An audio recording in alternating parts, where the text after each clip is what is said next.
Are you looking for a quality dry fit shirt? I got you. Another Saturday, another latag na naman. So, ayan si Marcy. Nakatambak lang. Nakamotor kami ngayon kasi ang dami namin bitbit at stocks. Kasama ko nga pala yung kapatid ko. Daan muna tayo sa Bookcycle Mart kasi may deliver tayong dry fit shirt. Sa mga gusto nga palang pumunta dito at hindi nakakaalam ng MCC, ipin nyo lang sa Google Maps yung may Kawayan Sports Complex. Sa mga taga Bulacan dyan, alam nila yan. Comment ka nga kung alam mo tong lugar na to. So ayan, nagpe-prepare na tayo, alas 8 ng umaga, nandyan na tayo. 8:30. Then meron tayong new product which is yung sinabit kong cup.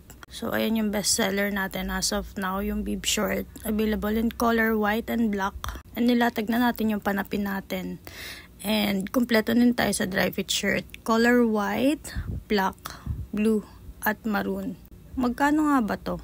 Dun sa dry fit shirt, 300. All colors na sa mga nagtatanong dyan. And sa bib shirt naman, 499 po. Dun sa cup is 150.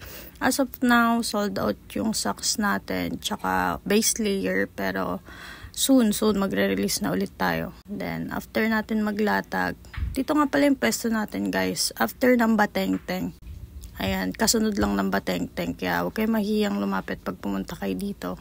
Libre lang din magtanong, tsaka kung gusto nyo i-check yung mismong item, no problem. Then eto, flex lang natin yung mga bib natin. Yan, 499 yan.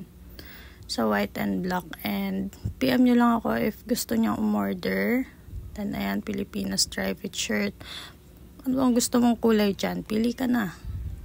Kain muna, tas nood ng karera. Sa mga gusto ding maglaro, tuwing Sabado, meron dito age cut, 36 up, 15 below, open, amateur, ayan, mga tropa natin.